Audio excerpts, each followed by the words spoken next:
Hi, Oh. how is everyone today? Welcome to another episode of Let's Look Outside. Now, Sorry, I just have some constipation, bro. My bad. I like Yeah! I like to What's welcome happening? the other person in the house today. That is Solomon. Solomon, say hi S to to. the O to the L, S to the O to the L, spell spell so. Hit it. What's up, bitches? How you doing? Hope everybody's okay. Okay, today we're going to talk about. Right. I don't know what we're talking about today. So today we're going to talk about. So it is going to be like a. I hope it doesn't turn too serious. It's going to be a talk about bullying. Now, bullying is now coming mainstream into the into various areas in both kids. It's happening. Bullying that happens in the workplace for adults. Yeah, man.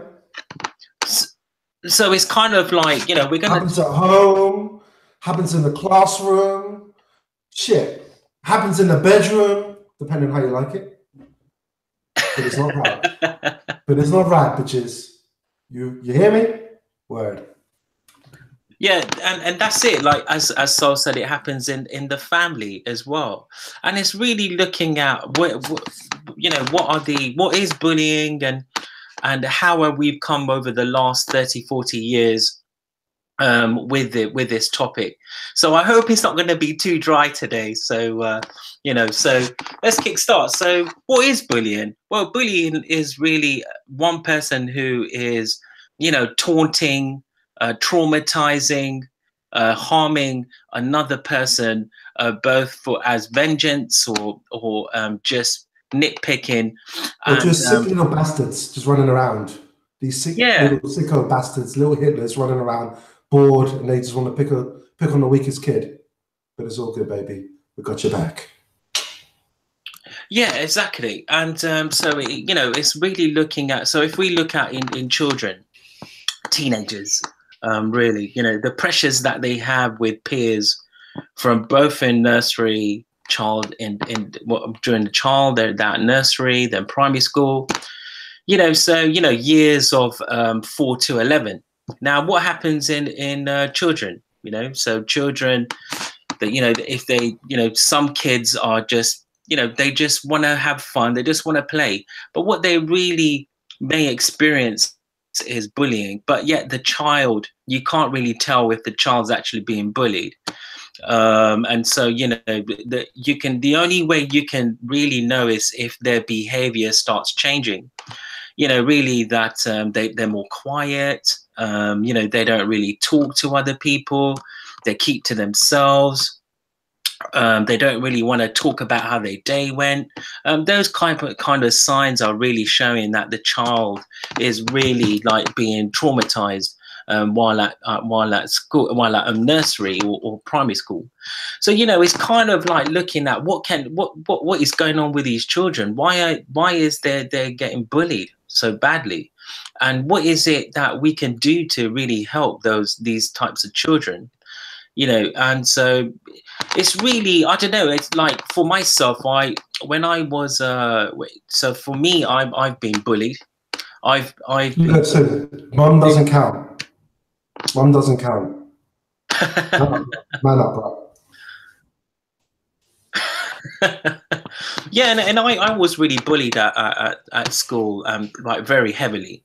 So I completely understand, exactly how these kids nowadays are feeling, because I've gone through that experience. But really, as a child, I didn't go through bullying as a child. I think it was. Was it because perhaps you were bullying the other kids? I have to admit I was a bit of a hothead, but I wouldn't say, okay, I didn't really bully the kids heavily, but I would say oh, that makes it okay then, doesn't it? I just bullied them like 95%, but the other 5%, I let them off for a warning. Okay then. Yeah, I would say I did pick on certain kids, and my bad. As a child, I guess I was a bit of a hothead growing up while in my childhood. But I didn't. Do you know what? I didn't really remember the stories, and it's kind of like I've only heard them growing up with my family telling me this types of things I used to do. And I was really upset that I heard those type of things that I did, because it wasn't, you would never have thought as a child, right, that you would do something, you would bully another child in high school, in a primary school. And when I heard that when I was older, it was very upsetting time. And my cousins have even said to me, at times I used to pick at them and bully them. So again, if my cousins are listening to this, totally apologize for my behavior as a child. I'm fairly sure my cousins have got various stories they can tell me, running around, not being aggressive in any way, just like poking at them and probably just saying like silly names to them and so forth. But that still isn't. But bullying isn't. But here's the thing, okay? But bullying isn't just like necessarily physical abuse. Really, bullying is more mental abuse, because just by ostracizing a particular person out of a group is a form of bullying, right? Wrong skin color, live in the wrong neighborhood, wearing the wrong trainers, maybe you're wearing the wrong clothes. I don't know. But it doesn't necessarily have to be, I'm going to go and smack that kid up. It could just be, I don't want to talk to you. Me, my friends and I, we don't know you, fool. We don't know you. That's bullying. Right? Agree. Totally agree. So what I'm saying is it does come in many, many forms. Yeah. I think most people think about bullying in terms of physical violence, and they should. Do you know why? Because it happens everywhere, not just in the schools, not just in the workplace, but also at home, on the train, plane, and aeroplane, and wherever you have to go. There's always going to be some form of bullying, because as human beings, we have some type of inferior complex situation going on in our heads. But is bullying wrong? Not necessarily. Now it sounds bizarre, but I say not necessarily. Please ask me why. Just before I ask you why you think that, right? I totally agree that bullying happens in different forms, in different ages, different I totally agree. But so why do you say that bullying is not wrong? In certain cases, not okay. Overall. But allow me to explain. When you're a kid, it's important for you to know where you are in the pecking order. So if you don't get a slap or a punch, how would you know where you fit in the pecking order of monsters, right? So while it may be disgusting and brutal and may lead to some horrific trauma, if you get your ass kicked, you go to the gym and you learn some boxing, you learn some jiu-jitsu, you learn some judo, you learn some karate. But the reality is that human beings, we need to know where we are in the pecking order. And so the structure of the pecking order may cause some type of conflict. So it's not necessarily a bad thing. That's just the flip of a coin. Now, in other cases where a child has been singled out due to loss of confidence, look, we look at children today, toddlers, and what they are little people that have their own hierarchy. But we don't really focus on that. No. We look at the politicians and the celebrities, and we take our cues from them. But even little people have the hierarchies, and even little people can be mini Hitlers. So if you have a child and you're always controlling that child, don't do this, Tommy, don't do that, Tommy. How does a child learn? We're too controlling as parents. Obviously, if your little Tommy is going to take his dick out and humiliate himself as well as you, then that's a different story. But we're not going there, are we, KP? No, we are talking about when your parents are over-controlling, because the way we learn is through experiences. And that's why sometimes when you get to our stage of life, we seem to be spinning our wheels. Why? Possibly because it had something to do with our adolescence and our inability to learn because of restrictive measures based on our parents. Comprende? Capiche? Absolutely, I totally agree that you're saying that you know, our parents haven't really taught us how to deal with our emotions. You know, so in my personal experience, you know, my parents, they were working 9 to 5. They were working, you know, they just putting food on the plate. They didn't really have time to spend with their children, you know, because they're working so hard, and you know, and so, you know, like I say, I just, you know, maybe that was the reason why I was a bit of a bully, right, in my childhood, because I wasn't really taught how to deal with my emotions, and I felt venting out was the way forward. And so and what you're, how you're saying, like, you know, how can you defend yourself, or you know, for you to, like, you know, trigger into a mode of action, you know. So if someone prods you or touch or does something to you, you know, you've now had that reaction as a child and think, hang on a minute, this kid's in my personal space. He's really, you know, what is he doing? Why is he poking me for? Why is he, you know, saying names? And so really, like you say, you know, I think, like, my cousin takes their children to jiu-jitsu at the age of 4 or 5. Hell yeah. You know, karate, Yeah. like you say. And it's really taught them self-control, you know, so it's really taught them how to deal with their emotions and put themselves in check. And also, if you know, something does happen, what stages would they take in order to deal with that particular you know, event? Well, so, you know, here's the thing, okay. Do you remember the old saying, sticks and stones may break my bones, but words will never hurt me. But guess what? Words do hurt. Words have power. Power of life and death is in your tongue, bitches. So we have to be careful what comes out our fucking mouth, right?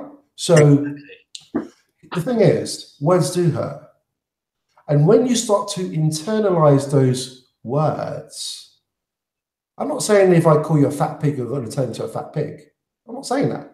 But I'm saying if I degrade you enough that I can start to come at you and start to erode away your self-confidence, that's where we get into murky waters. So we have to be careful with that. Words do hurt. And it takes a very strong person to say it's water off a duck's back. But guess what? Words do hurt. So bullying comes in all forms, shapes, and sizes. Sometimes bullying occurs when mum and dad are not talking together. Maybe bullying occurs because there's violence in the household. And those children, they see that violence and they think it's the norm. Or maybe they're the ones that are being abused by mum and dad. Or maybe dad's abusing mum. And in some rare cases, mum's abusing dad. Either way, violence is not good. Sometimes it's good, but not all the time. And so unfortunately, this type of repetition, this type of behavior, this type of attitude follows the child into the adolescence, into the schools, and they illustrate what they see at home in some cases. The great thing about martial arts is this: it's all about self-control, it's all about discipline. That's what martial arts and physical exercise gives you. It gives you that discipline and that self-control. And you see, normally when we look at bullies in any form, shape, or size, it's because they are also lacking in some type of self-love or some type of confidence. And so therefore, they have to balance themselves out by making other people feel shit. So my suggestion is this. If somebody's bullying you, call them out on their bullshit. If you allow it to fester, then they're going to see you as the weakling. They smell blood in the water. But if you just call that shit out from day dot, listen, motherfucker, you fuck with me, I'm going to punch your nose and break it. I'm not saying you should do that. But it's a warning, right? It means you don't fuck with me and I won't fuck with you. Happy days. Capiche? Do you, as a child, right? As a child, do you really give that sort of advice to a child where, you know, yes, you do. Listen, fuck this bullshit. Fuck the bullshit about, oh, turn the other cheek, kiss my ass. Listen, violence is not accepted. But here's the thing. I respect myself enough to know I'm not going to go out of my way to try to deliberately cause harm or injury. Therefore, I cannot allow you to do what you feel is applicable just because you feel bad. That doesn't work. Yes. Listen, as boys and girls, as men, you need to learn how to fight. It's as simple as that. Not so that you can go and bully other people because you know how to fight. No. So that you set the standard for yourself and you tell the world, I respect myself. This is what I will tolerate. And this is what I will not tolerate. Yeah. So I don't want to hear the Oprah bullshit because what Oprah and Dr. Phil tell you doesn't necessarily work in the real way. Did you know sometimes just by the way you walk, with that confidence, with that swagger, tells people, watch out for that kid because he's a killer. Just by the way, you don't have to be a killer, but just by the way you walk with that confidence, tells people, this is a dude that I don't want to mess with. So that's just my own opinion. KP, over to you. Well, you know, I agree where you're coming from in terms of, you know, you should set a standard and you should really, be confident in yourself and also be well equipped with, you know, the skills as you like you say, you know, jiu-jitsu and so forth. But really, you know, my question would be to myself is when is the best time? When should you go tell your teacher? You know, or you know, the nursery teacher, or the head of the you know, the head of the school, the school, you know, and say, look, I'm being bullied by this particular child. He's saying these names to me. He's poking me, and he keeps on slapping you, venting his anger at me. You know, and punching, slapping and kicking. Yeah, throwing, like, you know, throwing things at himself and stuff. But the reality is, so don't mean to cut you, KP, but think of how much pressure a child is under. They're going to go grass on the perpetrators that are bullying them. It's not easy. It's not easy because you're going to be victimized even more, right? But you should tell an adult, be it your parents or your headmaster, schoolmistress, teacher, and that's if they can give a fuck. Remember, they're looking after 30-odd kids in one session, right? Between 25 and 35 kids, maybe. That's a lot of children for one person to look after. And their job is not to be parents, but merely to teach you social skills in the sense of learning, right? But I agree. If you are going through that situation, let somebody know. But then take up some boxing lessons. Don't fuck around. Because at the end of the day, you know, if you allow this, and look, physical combat, physical exercise, activities is not going to be for everybody. But the thing is, if naturally you're low on confidence, there's an imbalance there and you need to make up that surplus. It could be writing in your diary. You know, it could be doing some type of art project. I don't know what it is. But the reality is you need to make up that imbalance and you need to let the people know that love you, that you're going through this type of trauma. But all I'm saying, KP, it's not easy for a young person, 10 or 11, to say to their parents or to say to their teachers that they're being victimized. It's very, very difficult. If you think about what I'm saying, right? I do completely. And I totally agree, so the parent, like, go to whichever adult you feel comfortable with. I'm talking about the child, and then go in, and tell that person exactly how they feel and what they're going through. But the thing is personally is like, sometimes do you really know that there was a confrontation? Did something really happen, or was it made up by the child? Or is the child really trying to seek attention? So making up their story is trying to, cloud that particular child's probably development at home, or, like you say, he feels lonely and stuff like that. So really, you've got to question, so when you go to a parent or when you go to an adult, you really have to really get to understand on whether the child is telling the truth or not. And that is where there's the difficulty, right?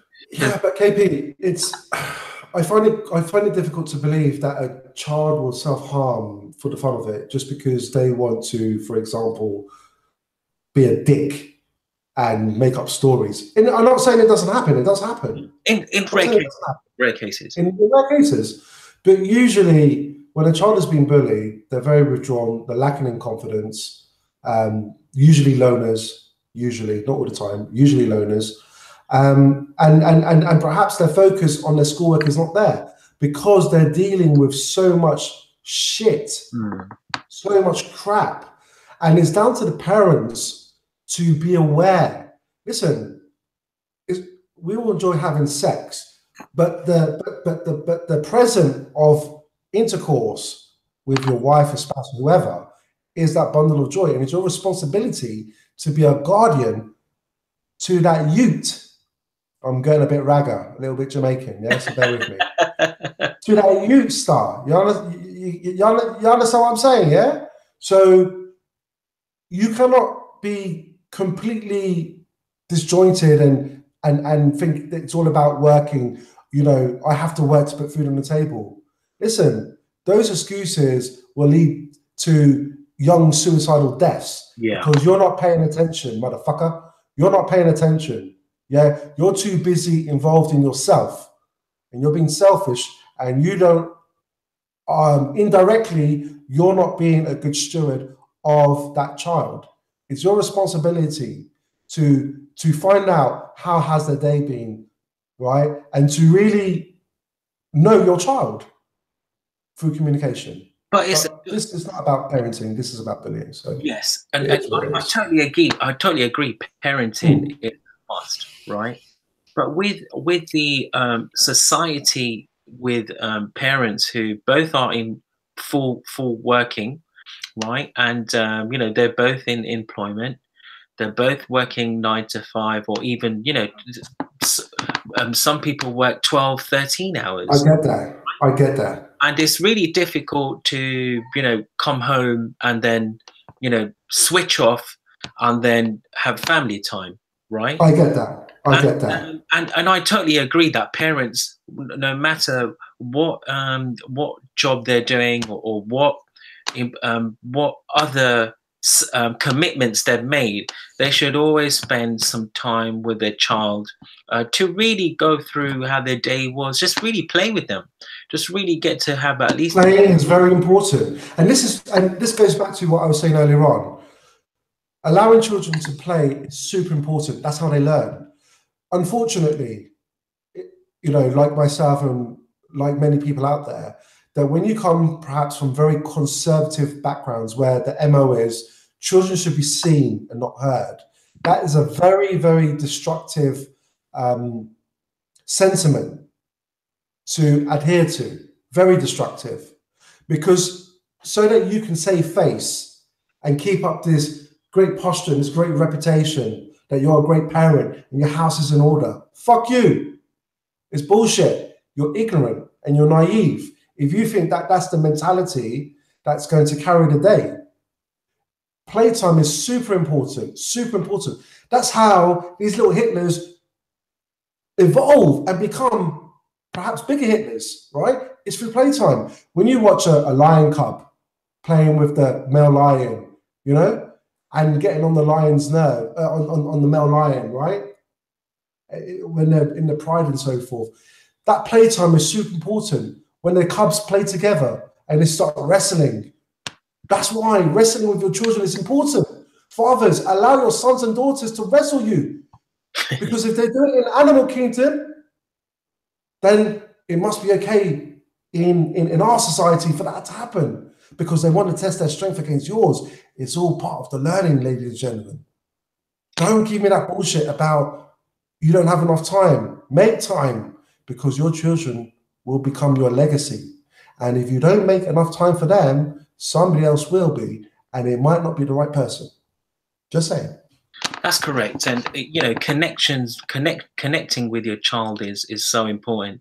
Spending some time with them, really getting to know them growing up. So, you know, for myself, I haven't got no children. I don't know about you, Sol.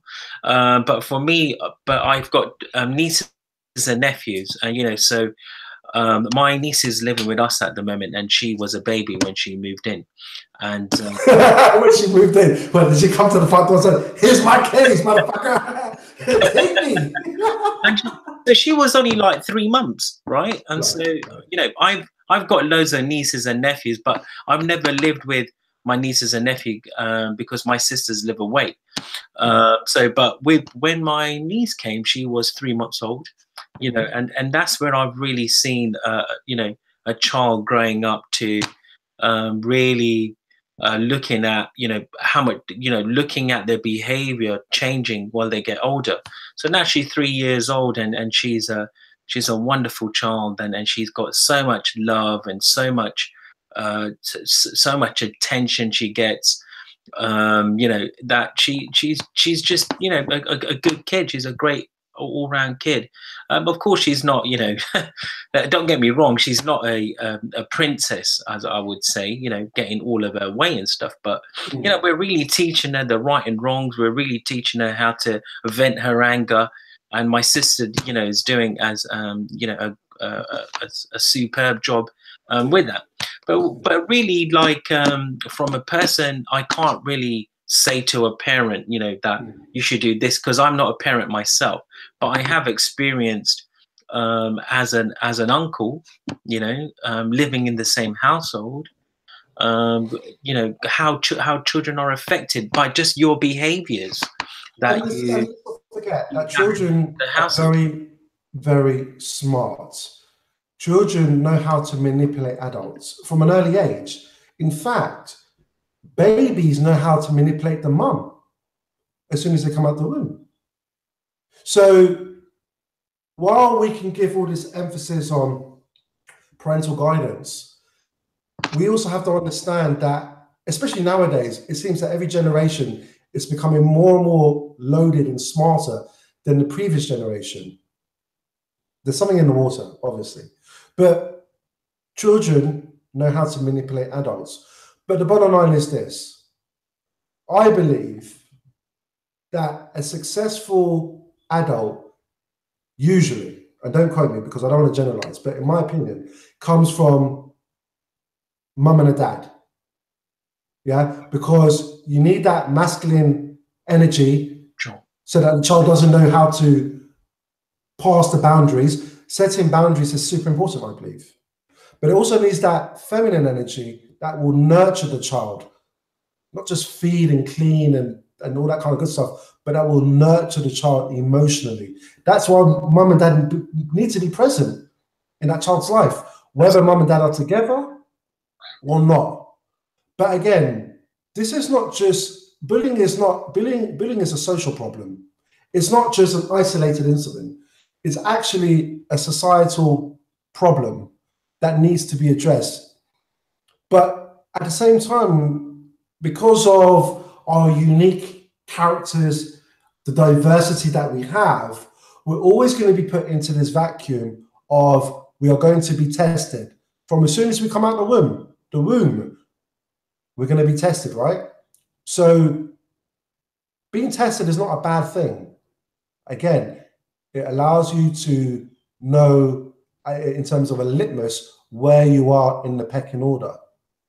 And if you are going through challenges, then I would certainly say that some type of physical combat training, if I had my way and I was the Prime Minister of Great Britain, I would make it law. Every child, every school, every academy, be it private or public, has to teach, just as PE is important, I would make sure that combat sports, be it wrestling or whatever it is also vital and part of the education, certainly within this country. That's how important these things are. But the thing is, yes, Sol, is when you say that, because now health and safety, right, is a major where schools don't want to be then given, they don't want to go to court because the child gets bruised, or the equipment wasn't as to standard.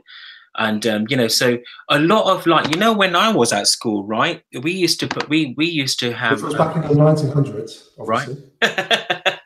Yeah, that, as well as, so we used to get to, when I was a child, well, I didn't know, even because I didn't really know what rugby was, right, until my PE teacher, right, he was a great guy, and really he loved his rugby, and then he taught us about, because as an Indian, growing up, cricket is massive, right? Cricket as a sport is huge. Yes, but when it came to rugby, I would say I didn't have that much commitment, but I understood about a close, no, it's not combat, but what's the word?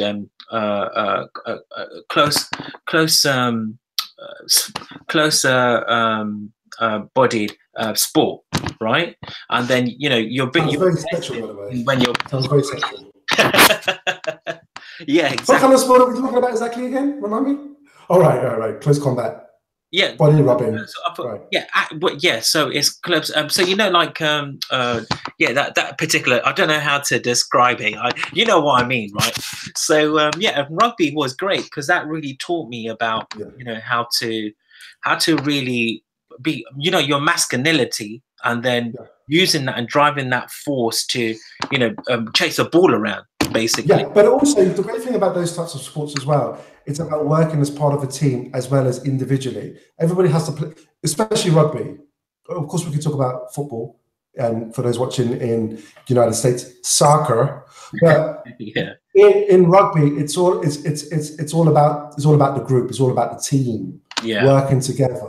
Do you know what I mean? And pushing that ball forward, but as a team.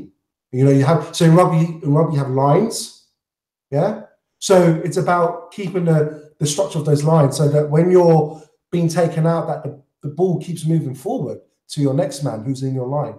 So you mentioned, I don't mean to cut you, KP, but you did mention you're Asian, and two things came to my mind.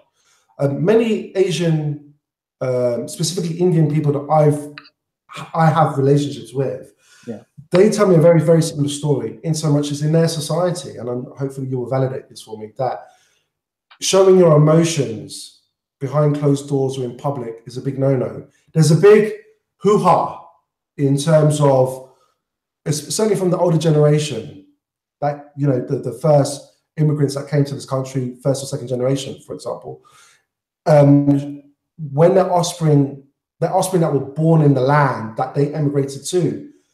Again, they were under the stipulation that we don't talk about things that hurt us. That's true. Because our culture is about strength, and it's about keeping in the shadows and in the dark what we don't need to talk about.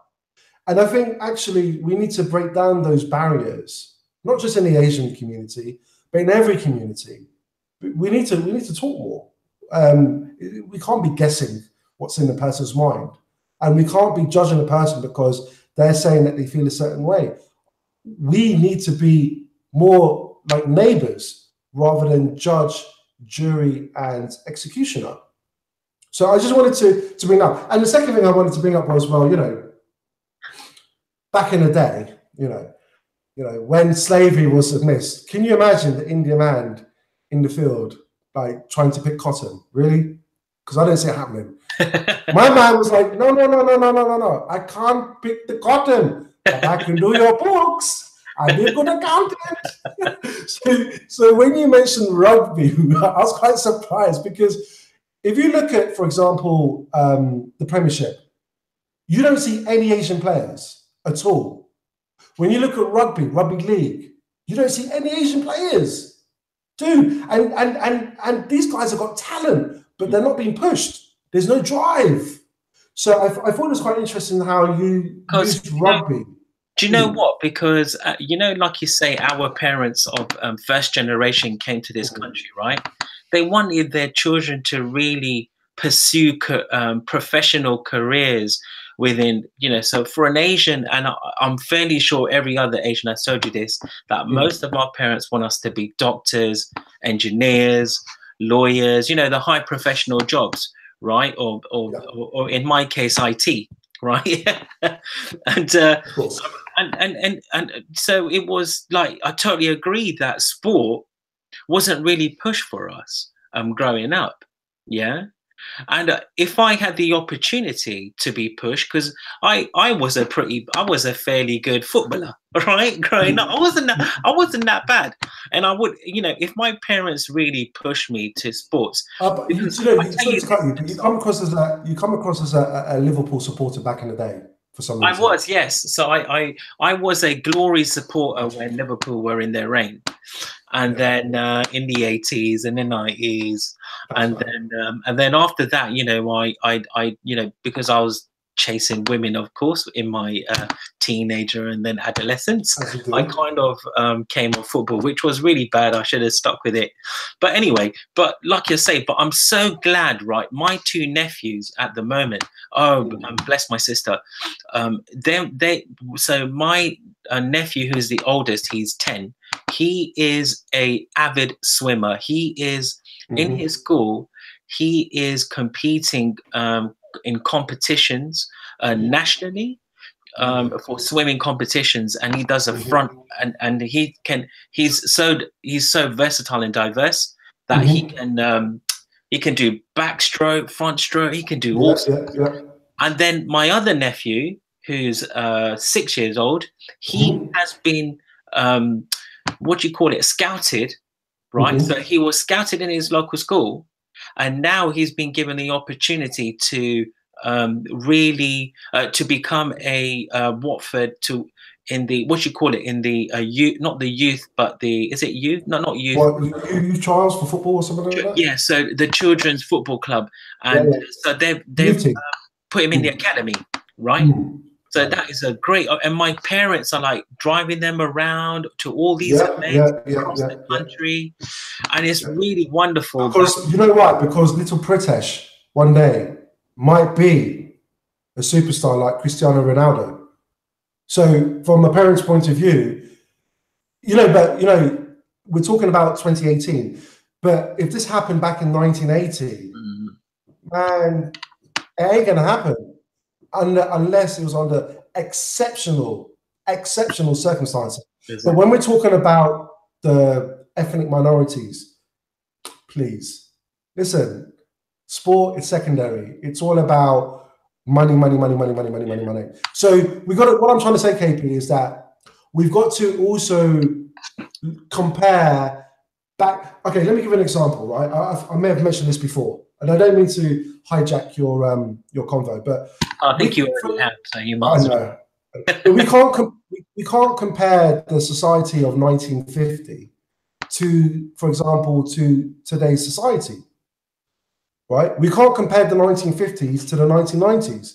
But yet, if you think about the actual time gap, it's so small. But society has changed so dramatically. Right? So we can't make that comparison.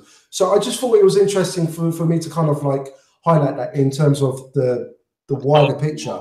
Yeah. Because we have to look at the norms from societies back when to where they are now. So hypothetically, one could argue, for example, that actually, in terms of, for example, paedophilia, that actually hasn't really increased, but because of social media, it just makes us more aware of that type of activity. But it doesn't necessarily mean that the activity itself has increased. Does it make sense? It does, yeah, it does. So, now, you know, we've spoken about, you know, ethnic minorities and you know, how our parents pushed us in certain ways, how they didn't push us in certain ways, didn't deal with. How they used to beat the shit out of us in some cases. Huh? Sorry.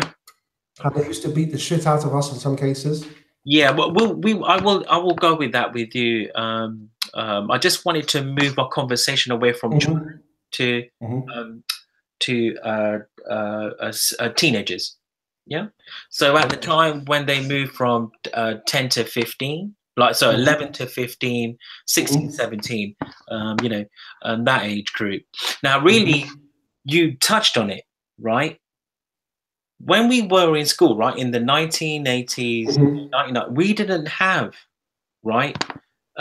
We had the introduction to technology was slowly rising in the 80s and 90s. But the old Nimbus and BBC computers we're talking about. So, you know, the introduction of computers, right? RS Nimbus. Sorry? The RS Nimbus computers that they used to... Oh, no, sorry, go ahead. Yeah, and, you know, so it was really at that time, right, where when we were bullied, we were just bullied when it came to, you know, physical or mentally, you know, face to face. Yeah, so we really, you still had that physical contact with that person, regardless mentally or physically that they were bullying you. But now it's a whole new era of bullying. And these children now have to deal, because when it's off the playground or when you go back home, you know, you're away from that bullying, right? You're not going to see the child till the next day. Right. But now, the introduction of technology, especially the social media platforms, especially Facebook, Twitter, Instagram. Now, you know, there's children who are showcasing their lifestyle, showcasing their lives. Yep, sending naked pictures to their boyfriends and girlfriends. And they're only fucking 10. Yeah, all sorts of activities. But you then have got people who've got you know, an opportunity to write a comment, right? And these comments, when they come in streams. So say if you put a particular picture of someone, you know, being bullied in the playground, or someone being punched in the face, or someone shagging, or someone shagging, or someone that type of thing. But I mean, you're pulling out points. But I'm going to say this: I've always believed that if you are a responsible parent, right, your children should not be on Facebook. I mean, if they're 7 and 8, why should they be on Facebook? In fact, why should they even have a mobile phone? Like, come on, you're just being lazy. Because society says it's okay for a 6 or 7-year-old to have a mobile phone, therefore it must be okay. No, it's not okay. No, it's not okay for your child. Facebook is dangerous. It's not just dangerous for children. It's dangerous for adults. Because whatever you put up there will never go away. Whatever you put up on the internet will always be there. Exactly. So how are you supposed to deal with this type of pressure as a 10-year-old? Again, I think, you know, it comes down to parenting. And I just wanted to throw that out there. No, I totally agree. And, you know, as I was going to mention that as well, is these Facebook accounts, you know, are opened by children as well as teenagers.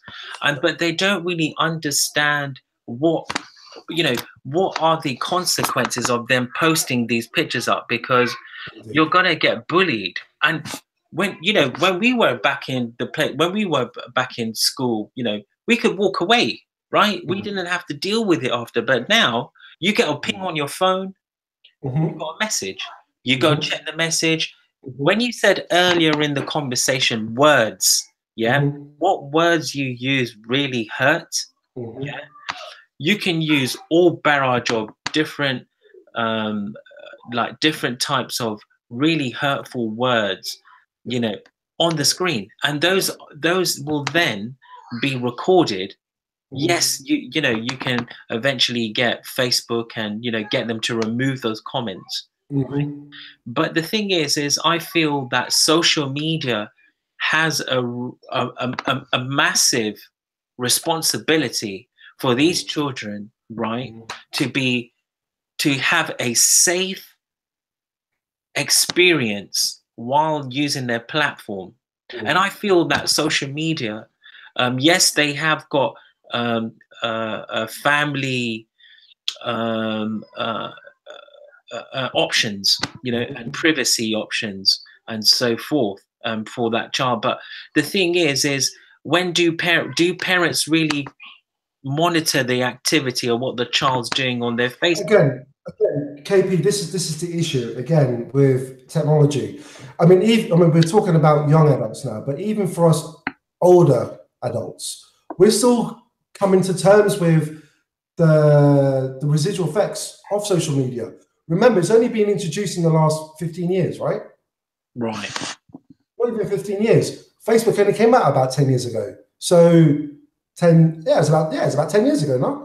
2006 maybe it came out. Yeah, it did. Yeah. 2005, 2006. Yeah. So I mean, we're just barely reaching a decade in terms of what the effects are going to be, and that's as adults, you know. But again, it comes down to good parenting. Nobody can tell you how to raise your child. That's your responsibility. It's not the state's responsibility. It's not the school's responsibility to teach your children to become good citizens. That's your responsibility, motherfucker. That's your responsibility. And if you're going to be ignorant and naive, and yeah, your intentions might be good, but if you're not showing up at the relevant times, then yes, your little Sammy or your little Tara is going to be sending and receiving dick pics. And they're 9 years old. What the fuck? What the fuck? So look, Facebook is being regulated as much as it can, but why are children of between, I don't know, 9 and 14, even on Facebook? They should be outside playing football, playing rugby, going to their karate, going to the gym, not on Facebook. Do you know what I mean? So obviously, we're living in a society that has an epidemic. I call it liberalism, but you can call it whatever you want to call it. But the fact remains that we're living in a society where we are choosing not to take responsibility for our action. And what are the consequences? Suicidal deaths on the increase, okay? Orgies amongst fucking kids are taking place. You know, all types of, you know, the internet is a great thing, but what it does also allow is profanity and sexual content to enter the home.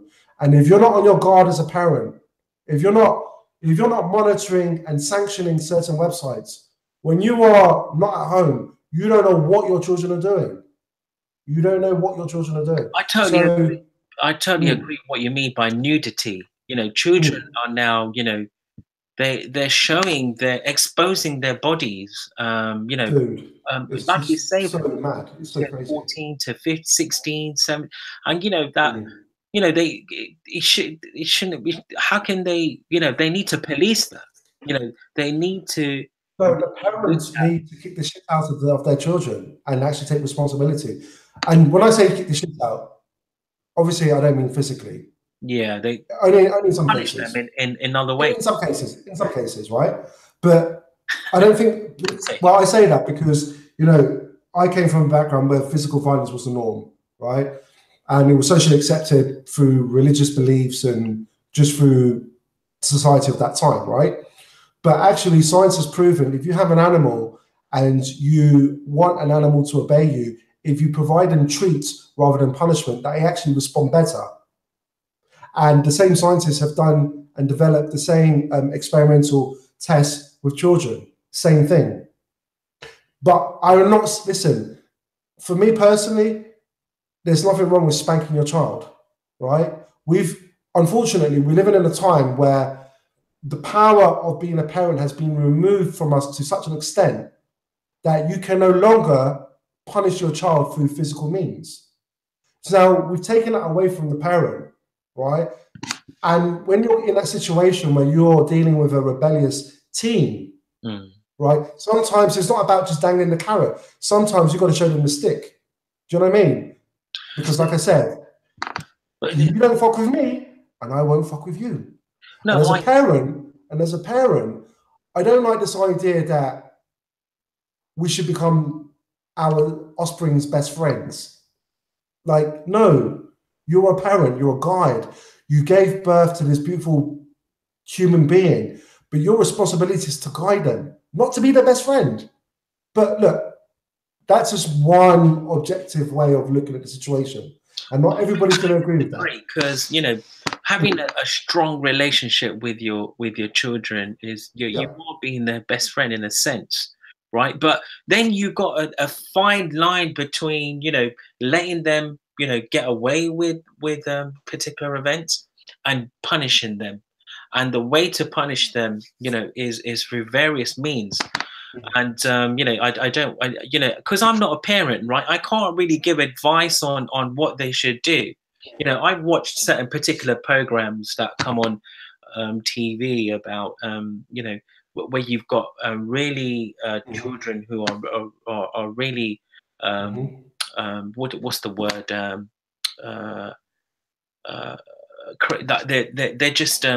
they're just really naughty.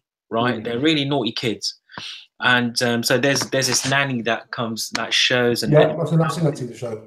How to try and you know, calm this child down, and so you learn some tricks, you know, on how to change their mood and so forth. But what I really wanted to really say is that with any outlet that you have is whether it's social media or you know or face to face or you know, or it's really down to not only the parents, right? Because what you said, it was, you know, it's the parents' responsibility to really look after the child and teach them from right from wrong and so forth.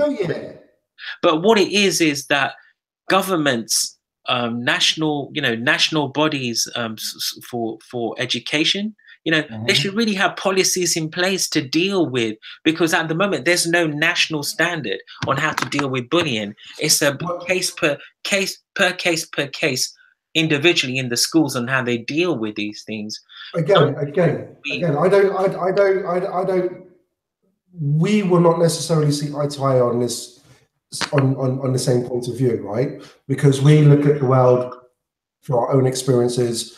We observe reality through what we've experienced prior in the past. Okay,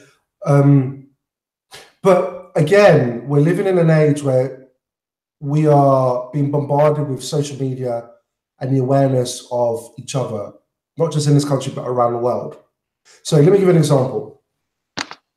Remember when Baby P was actually murdered? I'm going to use the word murdered by the mother and the mother's boyfriend. Right now, as horrific as that case was, and yes, it needed to be publicized, what the media did was run with that particular case and change laws. So when I say I don't necessarily agree with you, if you look at that case alone put into momentum safeguards that may help society or may help vulnerable children in that type of situation. But there's also a flip side. And again, when these types of situations, circumstances and events take place and laws are being passed because of the spotlight from the media that highlights the flaws in parenting, it also takes more and more power away from the parents that actually need to be stewards and ambassadors and guardians of their offspring. So yes, on one hand, it's a good thing, but I also believe on the other hand, it's also being used as a tool to control the individual lives of people living in this country and, of course, around the world. So, therefore, we relinquish control and we give more control over to the state, who then inform us how we should become better citizens. You see, our role models, in theory, I say in theory because it's a theory, should actually be our parents. Our mothers and our fathers in a perfect world should be our role models, not Bruce Willis and Sylvester Stallone or Jean-Claude Van Damme. Our role models should be our parents. Why? Because they gave birth to us when we were young, and they had to change us and they had to feed us, and we were shitting our pants and we were burping and vomiting all over the place for a long time. But the thing is, as a parent, there's no real rule book on how to become a parent. You kind of learn on the job, don't you? Right? So there is no perfect solution. There will never be no perfect solution. But good communication with your child, having the trust of your child, not always condemning your child, not always trying to control your child, may be a good thing. I mean, I don't know. I mean, talk to me. Yeah, like you say, I think you're really, not pinpointing it, but focusing your argument on the parents, right? And I totally agree what you're saying in that in your argument. Yeah, but really there are outside influences, and these influences, right, like the government, they should, because our child goes to a nursery or a primary school, or through different schooling.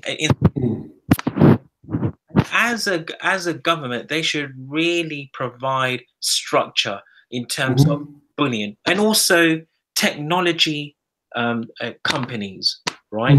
They really need to focus on children and what is being posted online. What should really be what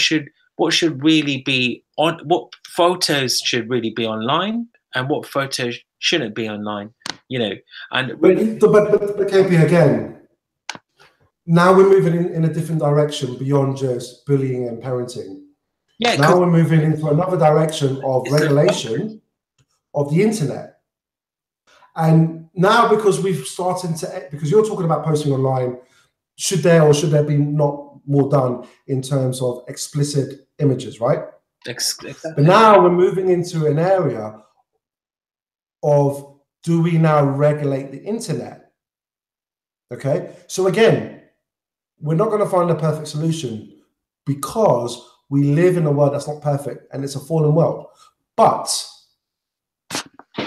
I think if we, as parents, do what needs to be done, and we look after our children and we make them the priority, we show them and we train them in the ways that is good, right?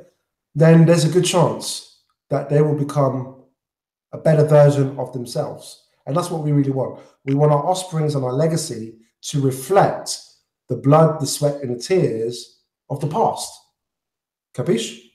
Look, I totally agree where you're coming from, because from where it was in the 1980s, right, to now, there has been more awareness of bullying, and there has been more cases now coming up, right, of, like you say, Baby P and those particular cases are changing policies within the institution, itself.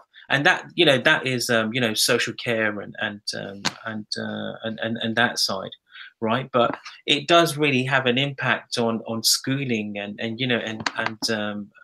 Well, I got a question for you, KP. I've got a question for you. But also, do you think nuns in nunneries, do you reckon that there's any type of bullying that potentially could take place in that type of environment? Because nuns, they're still human beings, right?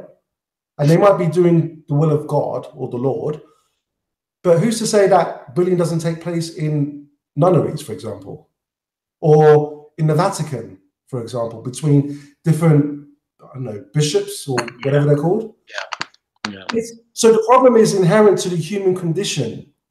And that's why I say that it will never be eradicated. It will never be controlled. And as much as we try to control, by trying to control what cannot be controlled, all we do in actuality is give away more of our power to the unseen forces that look to enslave us.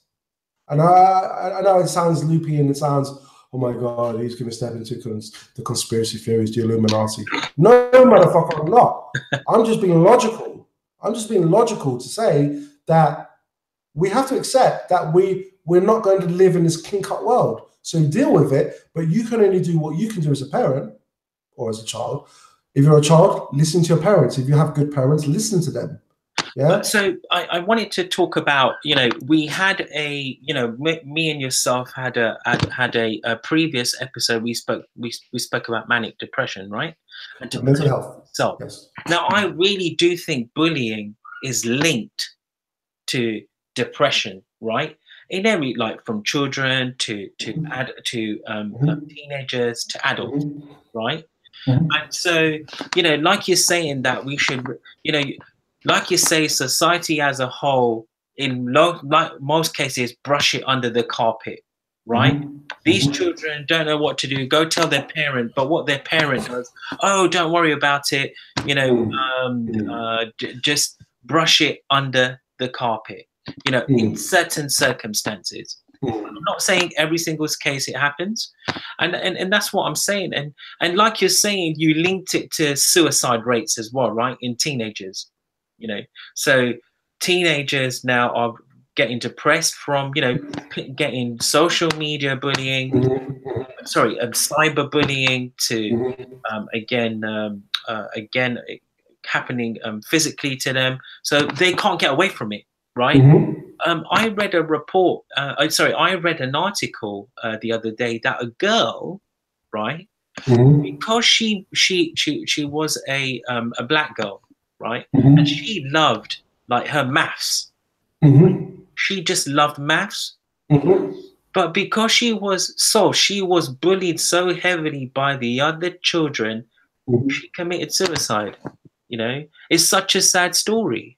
It's such a sad story, and I can relate to that because I was bullied really badly in my secondary school, and every day was a nightmare. So I would not want to go into school. I couldn't get my studies done.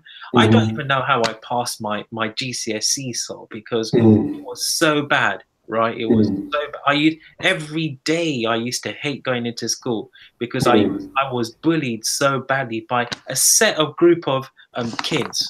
Yeah, and I had nowhere to go to. My parents were working 9 to 5. They were working, like, really hard, and they, when I went to go and tell them that, I'm getting bullied, they went to tell the teacher, but the teacher just kind of, said that, we'll get this sorted, but nothing really happened, and it still continued, me being bullied. And I didn't think about suicide, at that time, but I was very low ebb in energy, self-esteem. I didn't believe in myself. I just lost of confidence. And, like, this conversation today is really showing me that from where we are at in the 1980s to where we are now, we are really raising awareness on both. You're saying, like, parents have to really put a lot of effort, and there's a lot of awareness on parenting with their children. Schools are really now helping with children and giving them a voice to go into their teachers, and then following up with the parents, and then technology. But still, there's still a long way, right? But KP, let's look at the situation from another reality. Let's take away the skyscrapers and these urban cities and these houses that we live in. Let's imagine that we live in the Amazon, and sometimes we might not eat for a couple of days unless we go hunting. So what happens is, father and son will maybe go into the forest for a couple of days, maybe, and might not come back to the village until they've killed, right? To bring back food to the village, not just even their own household, but their own village. And so what that created was that bond and that harmony, that transferring of knowledge and spirit from one generation to another, showing that adolescent how to become a man. But we're so insulated in our skyscrapers and our fancy BMWs and our Ferraris and our and you know and online gaming, that we have absolutely no idea, concept of how to deal with these types of situations. Yeah. Because we are so completely numb. We've been so sheltered. And this is basically the problem. The problem is that technology, although it's pushed humanity forward, it's also made us regress, actually. And although the push in science may appear to be greater than the regression, the regression is starting to catch up now. It's actually starting to catch up. Yeah. So again, I can't tell people how to be parents. I can't say to a parent, this is how you are supposed to police your child. Policing is a bit of a, maybe not the right word, but you catch my drift. Yeah, yeah. But you do have to take responsibility. And if you are being bullied, whether you're 6, 16 or 66 or 96, it's also your responsibility to open up your fucking mouth and say, I need help. Find a person that you trust. I need help. Or go to, or if the situation is so severe, at least make a police report, right? But don't just sit there and feel sorry for yourself and feel that, and I've mentioned this before, that people don't care. You must have one person out there that has your back. I don't believe for a second that you don't have one person out there that if you approach them, that they wouldn't have your back. So again, it can be difficult because, as we mentioned before, when you're a child, you don't want to be the grass. You grass the perpetrator to you know, the headmaster or your tutor, your teacher. But sometimes we have to do what's best for us. But the best type of defense is attack. Okay? Okay. So like you said, I just wanted to finish up and really say that, you know, there are people out there who really want to help, you know, really want to help you with what you're going through, you know. I didn't, when I was bullied really heavily, I felt there was no one out there reaching to me and listening to me and vocaling and telling me what I should do. In the end, like the thing is, like, yeah, so you said about, you know, you have to fight fire with fire sometimes. Did you know that, you know, Narendra, Bobby, it was him, right? I don't know if I've told you this story, right? So in my yeah, so I'm not gonna get teary or anything. But yeah, so my cousin, right, I love him so much, because if it wasn't for my cousin, right, so I wouldn't know where I would be, right? In my last year of, like, when I was 11 to 14, right, so I used to go into school every day, and I used to cry, I used to hate it. And then this one day, right, one day I had, when I was 15, basically there was not one child, one kid who bullied me. The whole students, right, didn't say anything to me. They were asking me, how are you, how's things? And I was like, what's going on here? Why is everyone really nice to me? Why is nobody bullying me? Why isn't no one throwing something at me? Why isn't no one saying really hurtful things to me? And I never knew, right? I never knew, because Bobby never told me for years what he did that day, right? So basically what happened is when Bobby found out that I was being bullied, because I didn't tell anyone, right? I didn't tell my cousins. I told some of my cousins, but that was when I was really young. And so I don't know how Bobby found out, right? But Bobby found out that I was being bullied like really badly. So I don't know what he did, but one day he took it upon himself. He took it upon himself. And he went to each and every one of those perpetrators and said, "Don't fuck with my cousin. He did. Because this is what the consequences are going to be if you touch him again." Exactly. And when you said like fight fire with fire, I got to agree with you.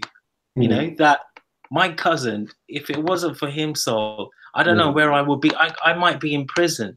You know, I might be another reflection of myself, a bad reflection. And the only person I can, you know, I totally love and I will always love now, you know, he's up in heaven and he knows what I'm saying, that, you know, that if it wasn't for him, so I wouldn't be here right now, right? Talking with you on this beautiful. But you know, the great thing is that you're one of the lucky, it's horrible feedback, but you're one of the lucky ones where you were able to reach out to a member of your family. And well, actually you didn't, but he was made aware. He was made aware and he dealt with the situation.